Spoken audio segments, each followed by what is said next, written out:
So while it's helpful for us to know that there are four primary blood types, A, B, AB, and O, we must also keep in mind that it's possible for people to have a positive or a negative blood type. And so we need to consider this when it comes to cross-matching or making sure that someone is receiving the correct type of blood for a transfusion. So here's the thing that we need to contend with first. What is it that makes someone have a positive or a negative blood type? Well, that would be something called the Rh factor.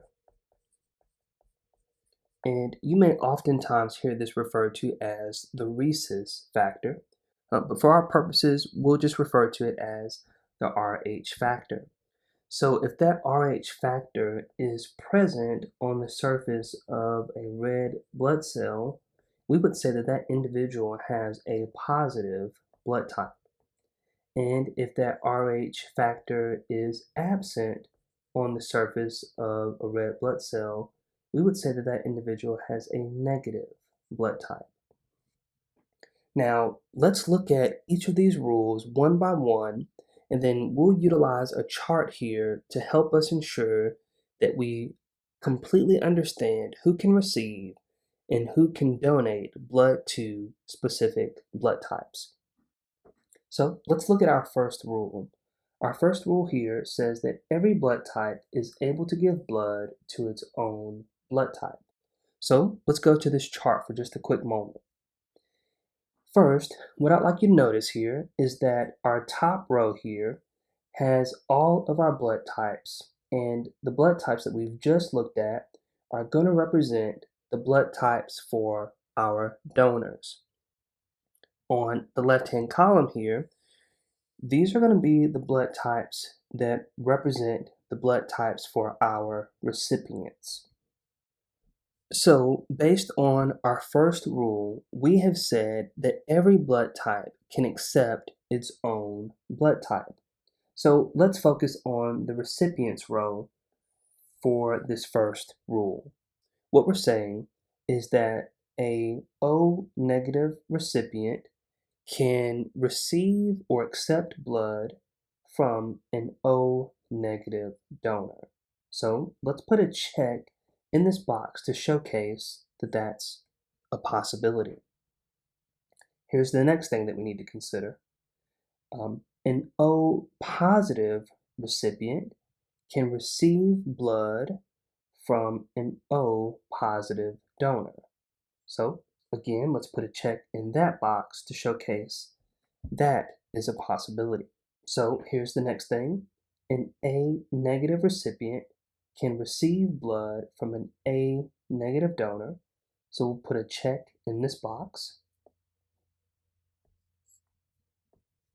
Again, an A positive recipient can receive blood from an A positive donor. So we'll put a check in this box. Next, a B negative recipient can receive blood from a B negative donor. So we'll put a check in this box. And so now you're seeing that there's a pattern that's developing. Again, our B positive recipient can receive blood from a B positive donor. So we'll put a check in this box. Again, an AB negative recipient can receive blood from an AB donor, so we'll put a check here. And then once again, an AB positive recipient can receive blood from an AB positive donor, so we'll put a check here. So our first rule is complete. Let's take a look at our second rule here. The second rule is that the true universal donor is O negative, and we'll talk a little bit more about why that's the case in just a moment, but let's make a note of that first. That again, that our true universal donor is O negative. Now we've got a little bit more to come back to in the second rule, and we'll do that here in just a second. But again, the true universal donor is O negative. So with that being the case, let's look at our donor row here, and we've got O negative. And so what we're saying is that our O negative can donate to each of these blood types here. And so because that individual can donate to each of these blood types, we can put a check in each of the corresponding boxes here to showcase that that is a possibility.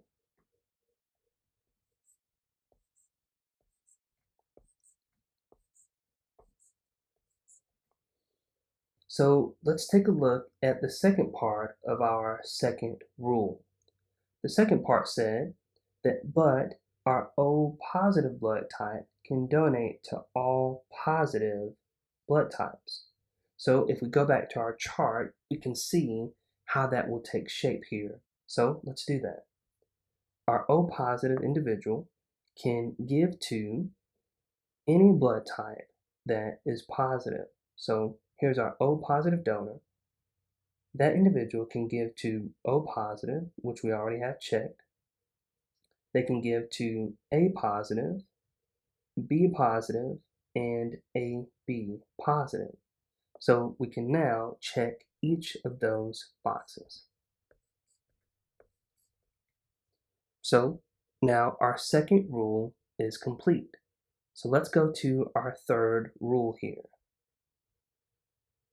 Our third rule is that the true universal recipient is AB positive, but AB negative can receive all negative blood types. So let's deal with the first part first. The first part says that again, the true universal recipient is AB positive. Let's go to our chart to showcase how that fits. If we look here, our AB positive individual is again what we refer to as the universal recipient. So if we look at our recipient's blood here, here is our AB positive. And what we're saying is that this individual can receive donated blood from each blood type. They can receive blood from O negative, O positive, A negative, A positive, B negative, B positive, AB negative, and AB positive. So we've already got our first two boxes shown here that showcase that the AB positive person can receive from O negative and O positive. But now we can complete each of the remaining boxes here to showcase that this individual is indeed the universal recipient.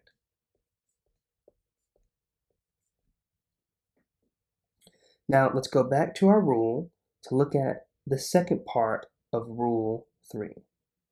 The second part says, but AB negative can receive from all negative blood types.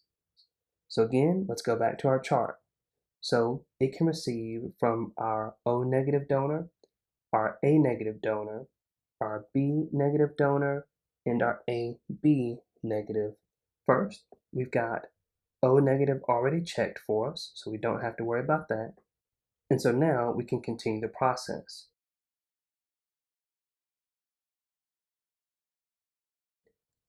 And we've already got AB negative checked as well. So we've got our third rule taken care of. Let's go to the fourth. Fourth rule says that positives of a specific blood type can receive negatives from that specific blood type. So again, let's go to our chart. And what we want to do here is we want to look at every positive recipient here. So here's our first one. Here's our positive. We've already got checked that they can receive blood from an O negative donor. So we've got that one on lock. We don't have to worry about it.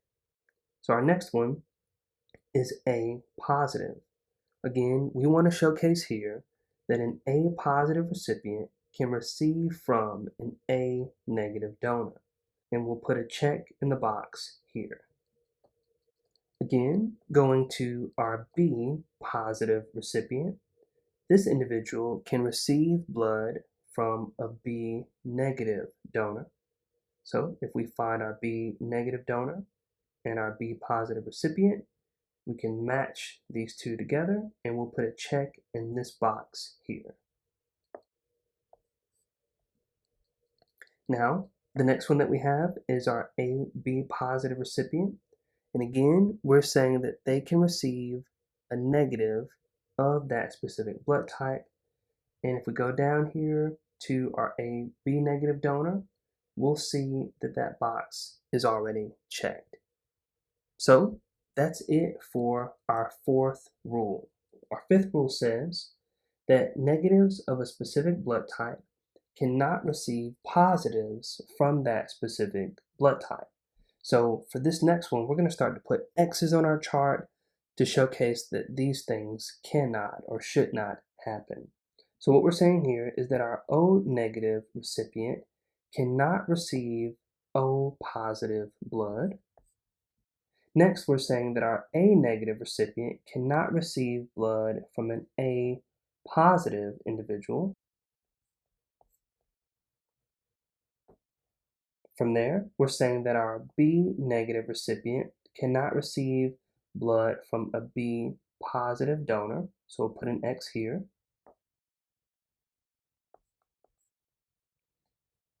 And then we'll say that our AB negative individual cannot accept blood from an AB positive donor. So we'll put an X here.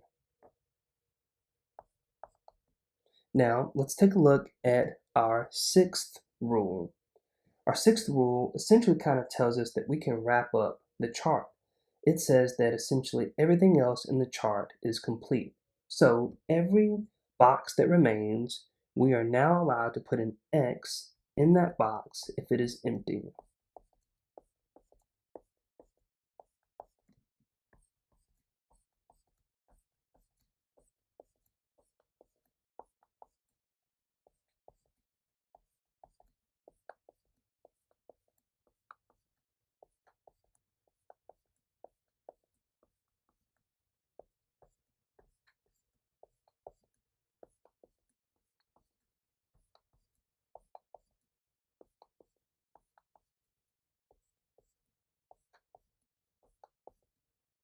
So our chart is complete and we can now make sense of who can be a recipient of a certain donor's blood.